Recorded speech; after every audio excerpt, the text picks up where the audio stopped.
Hello everybody, I'm Dr. Mukesh Parik, and in this video we are going to study a very important poem written by Robert Browning, and its title is My Last Duchess. Uh, Now we all know that Robert Browning is famous for writing dramatic monologues. So first of all, we all should know that this poem is famous as a dramatic monologue. What is dramatic monologue? Dramatic monologue is a poem in which there is a speaker. That speaker may be the poet or may be the character which the poet has created. And there are two or three other people present in the poem, but they don't speak. But we come to know by the interlocutor. Interlocutor का मतलब होता है वो person जो इस कविता को बोल रहा है. कविता में जो स्पीकर है, जो पोएट ने क्रिएट किया है, उसको बोलते हैं इंटरलोक्यूटर. मोनोलॉग का मतलब होता है एक जना बोल रहा है. There is one person who speaks in the poem. And dramatic why? Because there is a dramatic setting. Dramatic setting का मतलब होता है ऐसे लगता है जैसे कि we are watching any scene of a drama. ठीक है. तो और फ्रीक्वेंटली एंथोलॉजाइज्ड का मतलब है ये लगभग सभी कविताओं की किताबें जो छपती हैं उसमें ये कविता को छापा जाता है. ये 1842 में फर्स्ट टाइम अपीयर हुई थी और ड्रामेटिक लिरिक्स नाम से रॉबर्ट ब्राउनिंग ने कलेक्शन छापा था. उसमें बहुत सारी पोएम्स थी, उसमें से एक ये है. अच्छा, खास बात क्या है कि ये कपलेट्स में यानी दोहों में लिखी गई कविता है और इसका जो मीटर है वो आयम्बिक पेंटामीटर है. These are the first important informations which you require to know before we read the poem. इस पोएम में अब लास्ट का मतलब, माई लास्ट डचेस का मतलब है, डचेस का मतलब होता है एक तरह की महारानी. ठीक है, बेगम. और लास्ट का मतलब है या तो जो जिसकी डेथ हो गई है या राजा अब किसी और से शादी कर रहा है और वो अपनी पुरानी बेगम के बारे में बता रहा है, रानी के बारे में बता रहा है. अब ये पोएम के बारे में कहा जाता है कि रॉबर्ट ब्राउनिंग ने लंदन में म्यूजियम में एक तस्वीर देखी थी और ये घटना बाकायदा इटली में घटी थी जिसमें एक बहुत बड़े परिवार में एक ऐसी लड़की की शादी हो गई जो उतनी रिच नहीं थी. तो उसमें उतने मैनर्स या उतने राज परिवार के तौर तरीके नहीं थे. तो किस तरह से उस लड़की को उस राजा के द्वारा मार दिया जाता है. तो उसमें इस पोएम के अंदर वो सारी चीजें आती हैं. और इटालियन रेनेसा का मतलब होता है 14th और 15th सेंचुरी के टाइम की ये कविता है, लेकिन लिखी गई विक्टोरियन एज में है. यानी कि जैसे कि मैंने अभी आपको इसकी एज बताई कि रॉबर्ट ब्राउनिंग जो है वो विक्टोरियन राइटर है और 1842 में ये पोएम लिखी गई है. लेकिन the atmosphere, the characters and the historical references which come in this poem, they all occurred in Renaissance period, यानी कि 14th और 15th और 16th century. ठीक है. ये आप एक बार तस्वीर देख लीजिए लास्ट डचेस की, कि इसमें कई बार क्या होता है कुछ टीचर्स वो तस्वीर नहीं दिखाते हैं जिसके ऊपर वो पोएम बेस्ड है. तो एक इनोसेंट सी ये लड़की दिखा रखी है और इसके चेहरे पर जिस तरह के जो भाव है उसका रेफरेंस इस कविता में अभी आएगा. ठीक है. अब चलते हैं आगे और देखते हैं कि the poem is preceded by the epigraph Ferrara. इस कविता के टाइटल के नीचे आपको एक छोटा टाइटल लिखा हुआ दिखेगा जिसमें फेरारा लिखा हुआ है. तो कई स्टूडेंट्स को इसके बारे में नॉलेज जरूरी है. इसका मतलब है कि जो भी स्पीकर है कविता में वो इंडिकेट कर रहा है इस आदमी के बारे में जो फेरारा नाम की जगह का ड्यूक था, 5th ड्यूक था, अल्फोंसो सेकेंड डिएस्ट. ठीक है. और इसका जो पीरियड था वो 16th सेंचुरी में 1533 से 1598 था. और एट द एज ऑफ 25 इन्होंने एक लुक्रीजिया डी कैसिमो डी मेडिसी, ये नाम मैं इसलिए पढ़ रहा हूं, आपको केवल फर्स्ट नाम याद रखना है, लुक्रीजिया, जो 14 ईयर की एक ओल्ड मतलब 14 ईयर ओल्ड डॉटर थी कॉसिमो 1 डी मेडिसी की, जो ग्रैंड ड्यूक थे टस्कैनी की. अब ये इतना डिटेल अगर आपको नहीं भी मालूम हो तो आपको पता होना चाहिए कि ड्यूक ऑफ फेरारा जिसका नाम अल्फोंसो था, उसकी शादी लुक्रीजिया नाम की एक लड़की से हुई जो 14 साल की थी और वो लड़की ज्यादा एजुकेटेड नहीं थी. एंड जिस खानदान से आई थी उस खानदान का नाम था मेडिसीज. ओके. और वो लोग नूवेरिश थे. नूवेरिश एक वर्ड लिखा है इन्वर्टेड कॉमा में, इसका मतलब है नवधनाढ़, नए नए पावर में आने वाले, नए नए अमीर बनने वाले थे. और उस अल्फोंसो के परिवार के कंपैरिजन में, जो कि बहुत ज्यादा एक फेमस फैमिली थी और उनको ऐसा लगता था कि वो 900 इयर्स से राज परिवार में है। तो एक आप डिफरेंस समझ गए होंगे कि एक अभी अभी नए परिवार, जो अब नया परिवार जो रिच हुआ है, उसकी एक लड़की की शादी ऐसे खानदान में कर दी जाती है जो बहुत पुराना खानदानी परिवार है, और किस तरह से उस ससुराल में उस लड़की को अपने से थोड़ा लो देखा जाता है, और उनको ये भी लगता है कि इन्होंने साइजेबल डाउरी, मतलब वैसे देखा जाए तो वो काफी सारा धन लेके आई थी अपने साथ, लेकिन उस उनको लगता था कि ये हमारे लेवल में नहीं है, ठीक है। फिर उसके बाद में उसने उस औरत को छोड़ दिया और बाद में वो 1561 में 17 साल की एज में वो उसकी डेथ हो गई। अब ऐसा लगता है कई कई जगह पढ़ने में आता है कि उसको पॉइजन दिया गया था, ठीक है, और इससे पता चलता है कि उसने अपनी वाइफ को मरवा दिया। और उसके बाद उस अल्फोंसो के लिए जो दूसरी लड़की की शादी की बातचीत होने लगी।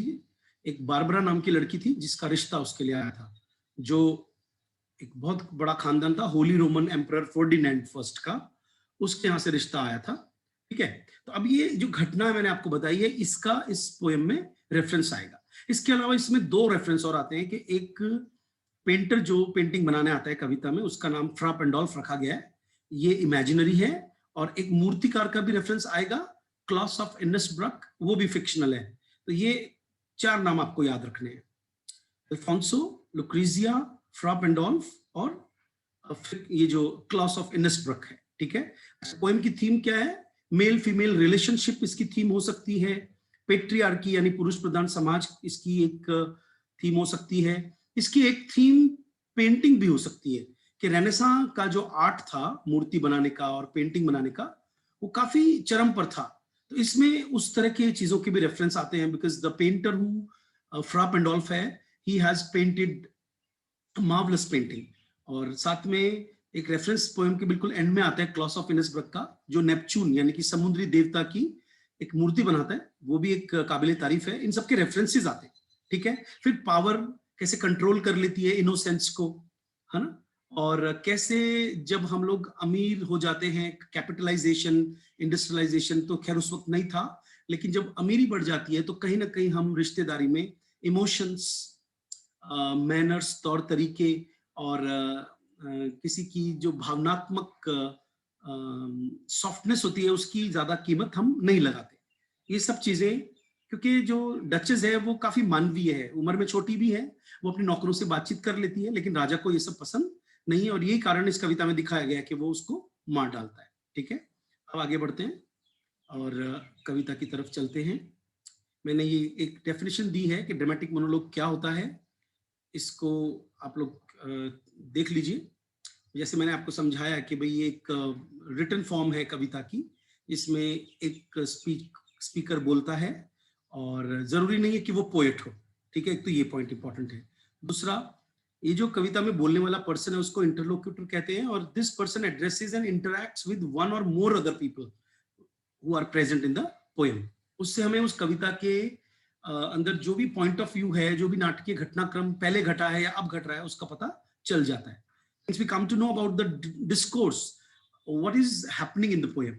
And the third point is main principle controlling the poet's choice and formulation of what the lyric speaker says is to reveal to the reader in a way that enhances its interest. और हमको इस तरह की कविताएं पढ़ने में मजा भी आता है, क्योंकि हम कविता पढ़ते हुए ये देखना चाहते हैं कि अंत में क्या होता है, जैसे हम एक ड्रामा को देखते हैं, ठीक है। तो पोएट खास तौर पे जब इस तरह की कविताएं ड्रामेटिक मोनोलॉग में लिखते हैं तो उनका सबसे इंपॉर्टेंट काम ये होता है कि वो इंटरेस्ट क्रिएट कर सकें, सस्पेंस क्रिएट कर सकें। उसके बाद मैंने आपको थोड़ी सी इसकी समरी दी है, जो मैं ऑलरेडी आपको समझा चुका हूं समरी क्या है। अब चलते हैं सीधे पोएम की तरफ। पोएम स्टार्ट होती है, ड्रामेटिक मोनोलॉग है, मैं समझाता जाऊंगा। ये वो तस्वीर है, ये मूर्ति है, इसमें नेपच्यून बोलते हैं इसको।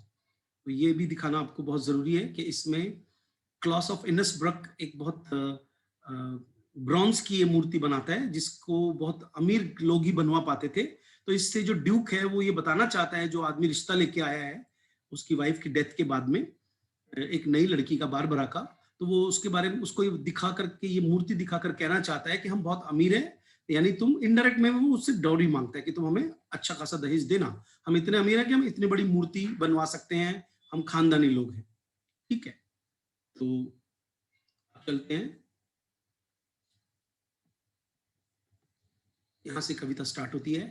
That is my last duchess. वो एक तस्वीर की ओर इशारा करता है। इस पोएम की सबसे इंपॉर्टेंट चीज क्या है कि एक आदमी है जो रिश्ता लेकर और ड्यूक के पास आया है, और ड्यूक उसको सीधा उस कमरे में ले जाता है जहां पे डचेस की पेंटिंग लगी हुई है। ठीक है, और वो उसको कह रहा है, दैट इज मतलब वो मूर्ति की उस तस्वीर की ओर दिखा के कहता है जो डचेस की तस्वीर लगी हुई है, my last duchess painted on the wall, looking ऐसे लग रही है एज इफ। एज इफ का मतलब होता है जैसे कि, शी वर अलाइव, जैसे कि वो जिंदा हो।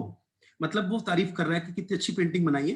अच्छा, यहाँ पे एक क्रूअल चेहरा भी सामने आ रहा है कि जिसको मार दिया उसके बारे में बहुत कैजुअली बोल रहा है कि देखो ऐसे लग रहा है ना जैसे जिंदा है।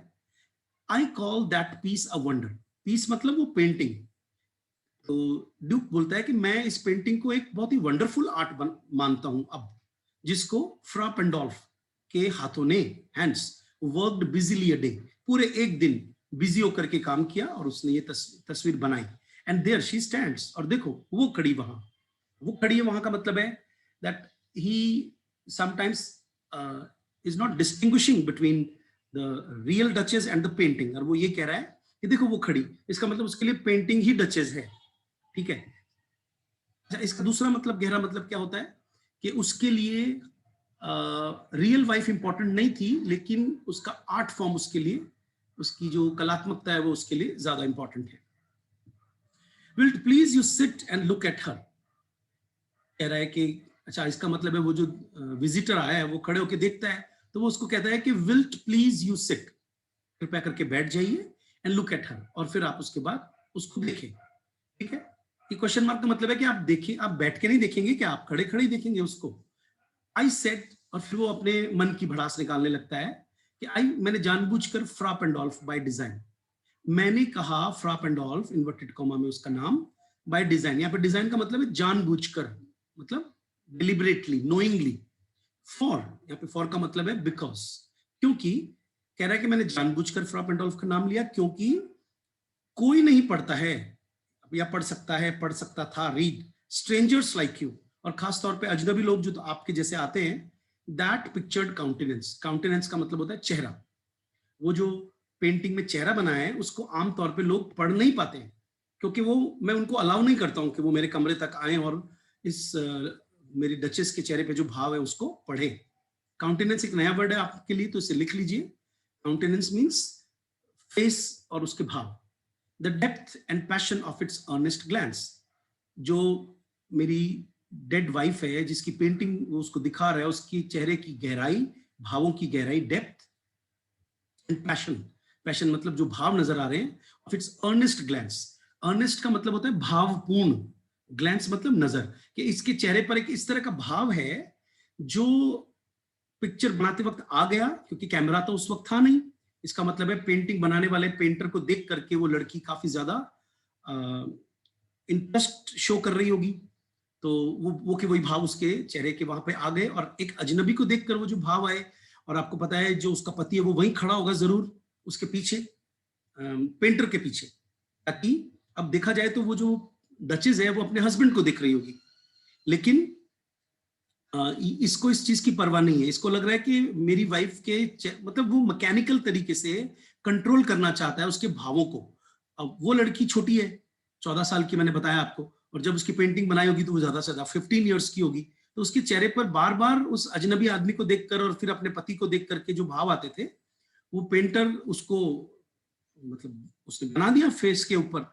तो अब इसको बनने के बाद शर्म आ रही है कि मैं किसी को क्यों दिखाऊं, कि कोई भी पूछेगा। उस जमाने में जब पर्दा हुआ करता था, औरतों को अजनबियों के सामने नहीं ले जाया जाता था, कोई भी अगर इसको देखता तो पूछता कि भाई ये भाव कैसे आए। So you know this is the main thing in these 2-3 lines, जिसको आप समझने की कोशिश करें। फिर वो बहाना बनाता है, कहता है कि but to myself they turn. कहता है कई बार लोग आते हैं परंतु वो मेरी तरफ मुड़ते हैं। सिंस का मतलब यहाँ पे क्योंकि। ठीक है, ये नई नई चीजें आप सीखिए इस पोएम में। जब जैसे फॉरवर्ड आया तो उसका मतलब भी क्योंकि था, सिंस का मतलब भी क्योंकि। क्योंकि नन पुट्स बाय, कोई नहीं हटाता, पुट्स बाय मतलब हटाना, विड्रॉ करना, the curtain I have drawn for you, ये जो पर्दा है जो मैंने आपके लिए ड्रॉ किया है, मतलब हटाया है, उसको कोई नहीं हटाता सिवाय मेरे। मतलब इस लाइन का एक्चुअल मीनिंग ये निकल रहा है कि ये जो पर्दा है इस तस्वीर के ऊपर, इसका मतलब वो तस्वीर को भी ढक के रखते हैं।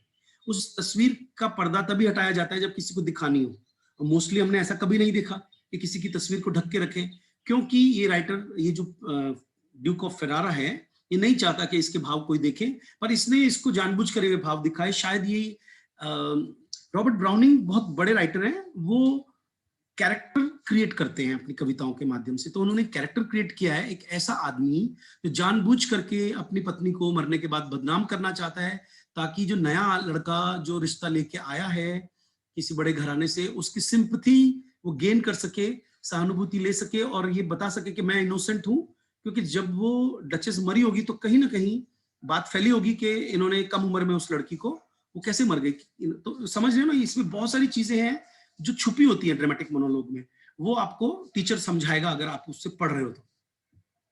एंड सीम्ड एज, और ऐसा प्रतीत होता था, एज जैसे, दे वुड आस्क मी, जब भी कोई लोग आते इस पेंटिंग को देखते तो शायद वो मुझसे पूछते इफ दे ड्यूरिस्ट, लेकिन ड्यूरिस्ट का मतलब होता है डेयरिंग, हिम्मत।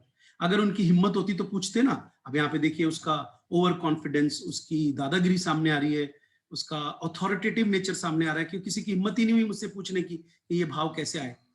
ठीक है, उसके बाद में वो कहता है how such a glance came there, के कैसे आया, ऐसी नजर उस तस्वीर पर कैसे नजर आई। So not the first are you to turn and ask us, इसीलिए आप पहले आदमी नहीं है जो मुड़ करके और मुझसे पूछ रहे हैं नजरों नजरों में कि इस डचेस के चेहरे पर इस तरह के भाव कैसे आए। सर, श्रीमान, it was not her husband's presence only. अब वो बहाना बना रहा है, अपने आप को जस्टिफाई कर रहा है कि केवल उसके पति की प्रेजेंस में ही नहीं, कॉल्ड दैट स्पॉट, कॉल्ड का मतलब यहाँ पे बुलाना नहीं है, आना।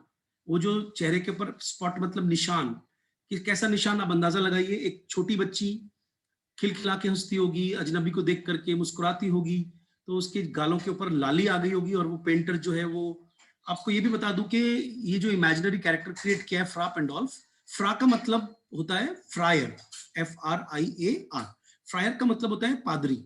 उस जमाने में बड़े बड़े चर्चेज होते थे, और बहुत बड़े बड़े चर्च की दीवारों पे बड़ी बड़ी पेंटिंग्स पादरी लोग बनाया करते थे, प्रीस्ट लोग, और उनका यही काम होता था, और वो बड़े कलाकार भी हुआ करते थे। तो उसमें से एक कलाकार को, जो पादरी है, जिसको घर बुलाने में कोई आपत्ति नहीं है क्योंकि पादरी धार्मिक आदमी है, और वो कहीं ना कहीं उसकी पत्नी को नहीं देखेगा गंदी निगाह से, ये सोच करके उसने उसे अपने घर में बुला लिया, और कह रहा है कि उसके हस्बैंड, मतलब अब वो जस्टिफाई कर रहा है कि केवल मेरी पत्नी का हस्बैंड की प्रेजेंस से ही वो निशान नहीं आ गया था जॉय का इनटू द डचेस चीक, उस डचेस के गालों पर। फिर वो अंदाजा लगाता है, परहैप्स फ्रा पेंडोल्फ चांस्ड टू से, शायद फ्रा पेंडोल्फ यानी जो पेंटर आया था उसने बाय चांस ये कह दिया होगा। अब ये बाय चांस उसने जो कहा होगा वो इन्वर्टेड कॉमा में वो लाइन है, हर मेंटल, महारानी के लिए हर वर्ड यूज किया जाता है, जैसे हिज हाइनेस, हर हाइनेस आपने सुना होगा ना।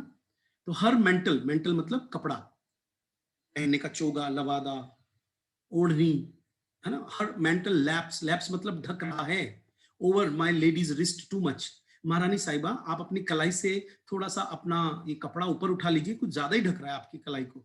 मान लीजिए ये कह दिया होगा फ्रा पेंडोल्फ ने, और ये कह दिया होगा paint must never hope to reproduce the faint half flush, कि हम पेंट से आशा नहीं कर सकते कि वो रिप्रोड्यूस कर दे, बना दे एक हल्की सी, फेंट मैंने हल्की सी, हाफ फ्लश मतलब वो लड़की उस पति के डर से बहुत कम मुस्कुरा रही होगी तो चेहरे पे चमक नहीं आ रही होगी, जो हाफ फ्लश हल्की सी जो चमक आ रही है चेहरे पे, दैट डाइज, वो भी खत्म हो जाती है अलॉन्ग हर थ्रोट, गले तक आते आते। तो ये लाइंस बड़ी इंपॉर्टेंट है, इनकी गहराई में जाइए और देखिए कि एक पेंटर बैठा है पेंटिंग बनाने के लिए, उसके जस्ट सामने वो लड़की बैठी है मॉडल बन के, क्योंकि उस जमाने में बड़े लोग तस्वीरें बनवाते थे अपनी पत्नियों की, और जस्ट पेंटर के पीछे वो खड़ा है हस्बैंड, क्योंकि वो अकेले भी नहीं छोड़ सकता, समझ रहे हैं ना। और वो लड़की जो है अब उसके साथ अपने पति, उस ड्यूक का जो व्यवहार है वो हमेशा रूखा ही रहा होगा, जो कुछ मैंने आपको हिस्ट्री बताई है, और वो डर के मारे हंस भी नहीं पा रही है क्योंकि वो आंख निकाल रहा होगा पीछे खड़ा खड़ा। तो वो पेंटर ने फिर ये बोला कि आप, क्योंकि साथ में वो ये भी कहे जा रहा होगा पेंटर को कि आप थोड़ा और कलर कीजिए इनके चेहरे पर, तो वो कह रहा है कि इनको कहिए मैडम को मुस्कुराने के लिए, और मुस्कुराने वो दे नहीं रहा है, समझ रहे हो ना? तो ये कश्मकश इस पोएम में है। जो स्टूडेंट इस कश्मकश को समझ गया, समझ लो उसने Robert Browning, who is considered to be the most obscure writer in English literature, सबसे कठिन, सबसे ऑब्सक्योर का मतलब होता है जिसको इजीली समझा नहीं जा सकता। उनकी कविताओं के अंदर आप नोटिस कीजिए, जगह जगह इस तरह के डैश आते हैं, डैश। ये हमारे इंग्लिश लिटरेचर में या तो एमिली डिकिंसन एक राइटर हुई है, उनके कविताओं में दिखते हैं, या रॉबर्ट ब्राउनिंग की। और ये बहुत ही ज्यादा कठिन बना देते हैं कविता को, क्योंकि इसमें राइटर बहुत कुछ कह देता है। फिर आगे बढ़ते हैं, देखिए, सच स्टफ, अर्थात इस तरह की बातें, वॉज कर्टसी, कहता है शिष्टाचार मेरी वाइफ समझा करती थी कि उससे कोई भी आदमी कोई भी बात कह दे तो वो उसको शिष्टाचार समझती थी, शी थॉट, ऐसा वो सोचती थी, एंड कॉज एनफ, और एक कारण बन जाता था पर्याप्त, for calling up that spot of Joy, वो तुरंत ही उसके चेहरे पर उस तरह का जॉय का जो निशान है वो आ जाता, मतलब कि उससे कोई भी आदमी कोई भी बात करता तो वो तुरंत मुस्कुराने लगती। जबकि हम ऊपर जानते हैं कविता में, देखिए कि वो उसको ढंग से मुस्कुराने नहीं दे रहा है ना। शी हैड अ हार्ट, उसका दिल ऐसा था, फिर ये डैश आ गया, हाउ शैल आई से, अभी इसका मतलब वो इस तरह से कहना चाह रहा है कि अजी साहब क्या बताऊं कैसा दिल था उनका, बस छोड़ो आप, तो क्या बताऊं, मतलब कि एक्सप्लेन तो कर नहीं पा रहा है क्योंकि शब्दों की कमी है, क्योंकि कमी तो सारी खुद में है। अथॉरिटेटिव था, बहुत ज्यादा बॉसी था, दादागिरी करता था, पुरुष प्रधान समाज बना के रखा था घर में। तो ऐसे में वो लड़की बहुत अच्छी तरह से खिलखिला के हंस भी नहीं पाती थी, लेकिन अभी अपने आप को इनोसेंट समझा रहा है, उसको बता रहा है टू सून मेड ग्लैड। अब वो देखो, जिसको वो कमी बता रहा है वो हमारे लिए एक खूबी है कि बहुत जल्दी तो खुश हो जाती है वो लड़की, टू सून मतलब बहुत जल्दी, मेड ग्लैड खुश हो जाती, टू इजीली इम्प्रेस्ड और बहुत जल्दी इम्प्रेस हो जाती, शी लाइक्ड वो हर चीज को पसंद करती, what ever she looked on, जिस किसी भी चीज को वो देखती। तो ये तो एक किसी की इनोसेंस है कि वो हर चीज को बचपन या बहुत आनंद के साथ वो हर चीजों को महसूस करती, and her looks went everywhere, और उसकी निगाहें हर तरफ जाती। इसका मतलब है वो अभी बहुत ज्यादा मैच्योर नहीं हुई थी। Sir it was all one, कहता है श्रीमान उसके लिए सब एक समान थे। फिर कहता है my favour at her breast, यहाँ पे ब्रेस्ट का मतलब आपको पूरा बॉडी लेना है कि मैं उसको फेवर करता था, मतलब मैं उससे नाराज नहीं रहता था, ये झूठ बोल रहे हैं यहाँ पे। द ड्रॉपिंग ऑफ द, फिर ये घटना बताता है, the dropping of the daylight in the west का मतलब है एक बार सूरज की रोशनी अस्त हो गई वेस्ट में, अर्थात एक दिन शाम हो रही थी। द बाउ ऑफ चेरीज, बाउ मतलब गुच्छा, चेरीज मतलब आपको पता ही एक पेड़ होता है, उसके फूल होते हैं, सम ऑफिशियस फूल, ऑफिशियस का मतलब क्या होता है, ये ऑफिशियल नहीं है, ऑफिशियस है। ऑफिशियस का मतलब होता है कोई ऐसा नौकर जो मालिक के घर में कुछ ज्यादा ही दखल अंदाजी करता है। तो अब भले वो करता नहीं होगा, लेकिन मान लीजिए किसी एक नौकर ने उनको चेरी के फूल गिफ्ट कर दिए, उसको राइटर ने कहा है ऑफिशियस फूल, ब्रोक उसने तोड़ लिया चेरी का एक गुच्छा, ऑर्चर्ड मतलब बगीचे में से, फॉर हर उस पत्नी, मेरी पत्नी के लिए। और कब, जब the white mule she road, सफेद म्यूल मतलब घोड़ी के ऊपर वो सवारी कर रही थी, विद राउंड द टेरेस, पहाड़ी के ऊपर। टेरेस का मतलब यहाँ पे छत नहीं है, गोल गोल मतलब पहाड़ी के ऊपर जो उनके यहाँ कोई गार्डन बना होगा वहां पे। All and each would draw from her alike, कहता है ऑल सभी, और सिंगल आदमी भी, ईच मतलब सिंगल, उससे लिया करते थे, वो ड्रॉ मतलब लिया करते थे, फ्रॉम हर उससे, अलाइक समान रूप से, the approving speech, approving speech का मतलब उससे वो अच्छी अच्छी बातें सब सुनते थे, मतलब वो सबसे अच्छा बोलती थी, और ब्लश एटलीस्ट, और अगर बोलती नहीं थी तो कम से कम वो मुस्कुराती थी और शर्माती थी। ये तो अच्छी क्वालिटी है, लेकिन ये कह रहा है कि शी थैंक्ड मैन, लेकिन वो लोगों का, आदमियों का धन्यवाद करती थी, गुड, करे कोई बात नहीं, बट परंतु थैंक्ड समहाउ, अब फिर इसके बाद शब्दों की कमी पड़ गई, कह रहा है कि वो ऐसे धन्यवाद करती थी, आई नो नॉट हाउ, मैं नहीं जानता कैसे करती थी। अब इसकी नजर में खराबी है, अर्थात वो लड़की, उसकी जो वाइफ है, वो जब भी किसी मजदूर से, किसी नौकर से बात करने लगती होगी तो उसको लगता कि ये, क्योंकि एक्चुअल में वो जो उससे थोड़ा सा लो परिवार से, इकोनॉमिकली लो परिवार से आने की वजह से इसको हमेशा से ही उसमें कमी नजर आती थी, है ना। और इसको ऐसा लगता था कि नौकरों से बात करने का मतलब है एज इफ, जैसे कि she ranked my gift of a 900 years old name, उसने मेरे 900 साल पुराने खानदान के नाम को जो मुझे गिफ्ट में मिला है, क्या करती थी वो, इस तरह से नौकरों से बात करके, विद एनीबडीज गिफ्ट, किसी का भी गिफ्ट लेकर के उसके, उस मेरे खानदान के नाम को बराबर कर देती। Who would stoop to blame? Stoop का मतलब होता है झुकना, अपने लेवल से लो हो जाना। कहते हैं बार बार कौन ब्लेम करे, कौन झुके, मतलब अपनी वाइफ को कुछ शिक्षा देना भी उसको ऐसा लगता है जैसे मैं उससे अपने लेवल से लो जा रहा हूं, this sort of trifling, trifling मतलब कमियां, कहता है कुछ कमी हो इस सॉर्ट मतलब इस टाइप की कमियों के लिए रोज रोज कौन झुके, कौन ब्लेम करे, इवन हैड यू स्किल। फिर वो कह रहा है कि अगर आपके पास मान लीजिए कला भी होती, खुद के लिए कह रहा है, अपन जब बातचीत करते तो ऐसे बोलते हैं ना कि यार आपको तो पता ही है, तो यहाँ पे यू का मतलब ये नहीं कि वो उसको कह रहा है जो आदमी आया, वो कह रहा है कि अगर किसी के पास स्किल है इन स्पीच, बातचीत की, विच आई हैव नॉट, अब वो साफ कह रहा है कि मेरे पास बातचीत करने की कला नहीं है, और इसका मतलब है कि he lacks communication skills. It means we would say that this husband, this Duke Alfonso, was not a good husband who never had established any communication with his wife. तो उसकी कमी है वहां पे, है ना, कहता है टू मेक योर विल, और कि तुम्हारे पास अगर शब्दों की कमी है तो आप अपनी विल मैंने इच्छा को कभी भी क्वाइट क्लियर नहीं कर सकते टू सच एंड वन, इस तरह के आदमी के साथ, है ना, एंड से, और आप कभी ऐसे नहीं कह सकते कि जस्ट दिस, कि देखो जी ये और दैट या वो इन यू, तुम में, डिस्गस्ट मी, मतलब डिस्गस्ट मतलब परेशान करना, बुरा लगना, कहते मैं उसको ये नहीं कह पाया कि क्योंकि वो रोज रोज इस तरह की गलतियां करती थी, आप समझ सकते हैं ये गलतियां इसकी नजर में है, उसकी नजर में नहीं, और वो कहता है वो रोज रोज नहीं कह पाया, हेयर यू मिस कभी नहीं कह पाया कि आज यहाँ पे तुमने गलती कर दी, और देयर एक्सीड द मार्क, और तुमने वहां पे उस निशान को क्रॉस कर लिया। अब यहाँ पे ये लाइन बड़ी इंपॉर्टेंट है, एक्सीड द मार्क का क्या मतलब है कि इसने उस औरत के लिए जगह जगह पर कुछ पाबंदियां लगा रखी थी, और वो जब जब उस तरह की पाबंदी को तोड़ दी तो वो रोज रोज नहीं कह पाया। अब समझो अगर वो कह देता, उसको समझा देता कि भाई तुम्हें नौकरों से बात नहीं करनी है, तो हो सकता है वो जिंदा रहती, and if she let herself be lessened. और साथ में एक और कमी बता रहा है कि अगर वो अपने सबक भी सीख लेती, so not plainly set her wits to yours, सबक सीख लेती, कभी मैं उसको समझाता, हो सकता है उसको थप्पड़ भी मारता होगा, कहता है लेकिन प्लेनली वो कभी भी अपने दिमाग, विट्स मतलब बुद्धि को तुम्हारे साथ नहीं लगाती, मतलब कि वो मेरा कहना नहीं मानती थी, फोर्सूट, और वो क्या करती थी, कमियां गलतियां करती, फोर्सूट मतलब गलती करना, एंड मेड एक्सक्यूज, फिर से माफी मांग लेती, even then would be some stooping, उसके बावजूद भी वो कई बार स्टूपिंग मतलब कमियां गलतियां करती, अपने लेवल से झुकती, and I choose never to stoop, और मैंने क्या, अब यहाँ पे उसका घमंड है, is very authoritative and here is very unbending sort of person who says that कि मैंने जिंदगी में क्या चूज किया है, अपन कहते हैं ना यार हम नहीं झुकते किसी के सामने, never to stoop, हम नहीं झुकते कभी, oh sir she smiled no doubt, ये फेमस लाइंस है, कहता है श्रीमान वो मुस्कुराए कोई बात नहीं, no doubt कोई शक नहीं, whenever I passed her, जब मैं उसके पास से गुजरूं, मुझे देख के मुस्कुराए, but who passed without much the same smile, लेकिन ऐसा कौन होता था जो सेम स्माइल के बिना वहां से गुजर जाता।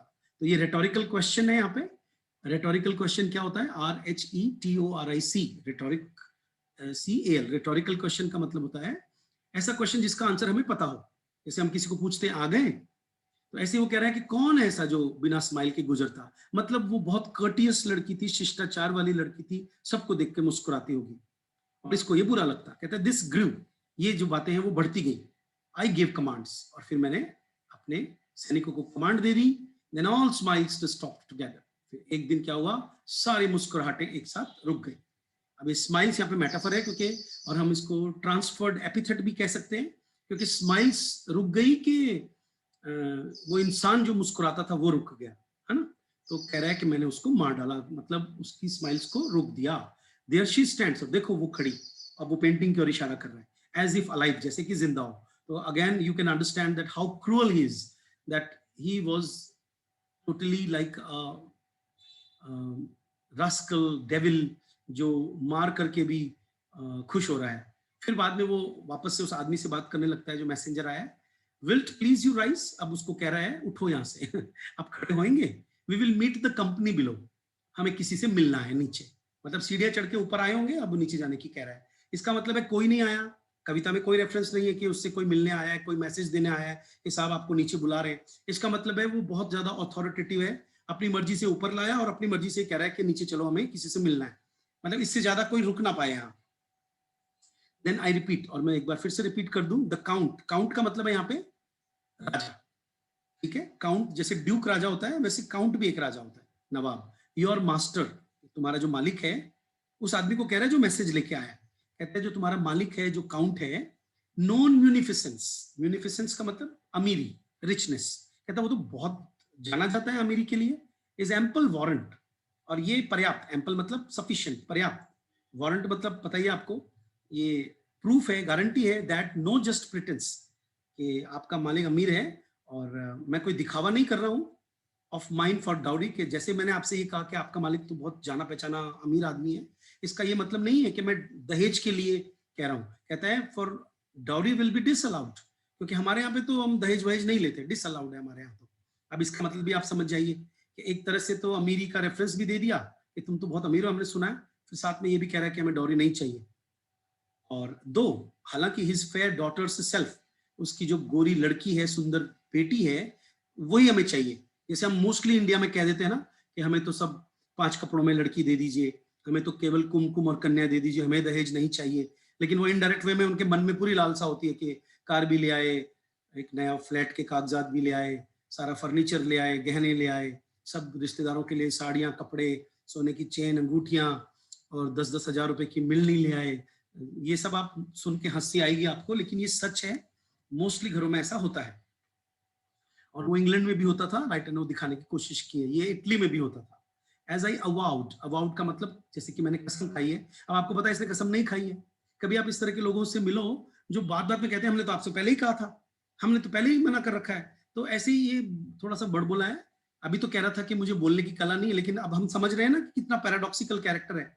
अभी कह रहा था कि मुझे तो बातचीत करना नहीं आता, लेकिन यहाँ पे वो पूरी बातचीत और अपनी चालाकी दिखा रहा है कि मैंने तो कसम खा रखी है एट स्टार्टिंग, शुरू में ही मैंने आपसे कह दिया था, जबकि हमें मालूम है कि शुरू में इसने ऐसा कुछ नहीं कहा। क्या कहा? इज माई ऑब्जेक्ट, इस कॉमा के बाद इज माई ऑब्जेक्ट का मतलब है कि आपकी जो लड़की है केवल वही हमारा ऑब्जेक्ट है, हमें दहेज नहीं चाहिए। तो वो बेचारा चलने लगता है, तो उसको रोकता है, नहीं अरे नहीं, रुको रुको, we will go together down sir, हम दोनों साथ साथ चलेंगे। अब इस वीडियो में पता चलता है कि साथ साथ क्यों जाना चाहता है उसके। अब देखिए लास्ट 2 लाइंस, नोटिस, उसको जाते जाते दिखाता है सीढ़ियों में, नोटिस देखो नेपच्यून, वो जो मैंने आपको मूर्ति दिखाई थी ऊपर, कहता है देखो ये नेपच्यून की मूर्ति है। नेपच्यून होते हैं सी गॉड, ग्रीक सी गॉड, समुद्र के देवता। कहता है दो, टेमिंग सी हॉर्स, उसको गढ़ा गया है। यहाँ पे टेमिंग का मतलब पालना नहीं है, इसका मतलब बनाना, एक समुद्री घोड़े के रूप में बनाया गया इस मूर्ति को। थॉट अ रेयरिटी, इसको बड़ी रेयर यानी दुर्लभ मूर्ति है ये, ठीक है। बाद में कहता है कि इस मूर्ति को विच जो क्लॉस ऑफ इनसब्रक, अब इस एक इमेजिनरी नाम दिया है, इसका मतलब है कोई बहुत बड़ा कलाकार है जिसने बनाई है। कास्ट मतलब बनाई है, ढाली है, इन ब्रॉन्ज, ब्रॉन्ज नाम की मेटल में, फॉर मी, मेरे लिए, मतलब मेरे लिए अकेले के लिए इतनी बड़ी मूर्ति बनाई गई है, इसका मतलब मैं बहुत अमीर हूं। अब ये रेनेसा का एलिमेंट है कि रेनेसा में पहली बार ब्रॉन्ज की मूर्तियां बनना स्टार्ट हुई थी। जैसे अभी इन दिनों हम देखते हैं ना चांद पे और मार्स पे जमीन के पट्टे खरीदने की शुरुआत हो गई है। तो मान लीजिए कोई कहे कि भाई हमें क्या धरती पर पट्टे वट्टे नहीं चाहिए, प्लॉट नहीं चाहिए, हमारा तो मार्स पर पहले से ही बुक है, तो हम सोचेंगे यार ये तो बहुत अमीर है। तो ऐसे ही वो उसको बताने की कोशिश कर रहा है कि मेरे मेरे लिए तो क्लॉस ऑफ इनसब्रक ने मूर्ति बनाई है। तो ये मैंने आपको पूरी पोएम समझाई है, आप इसको 2 बार देखेंगे पूरे वीडियो को तो आपको ये समझ में आ जाएगी। और ये मूर्ति आप देख लीजिए एक बार दोबारा से, ठीक है।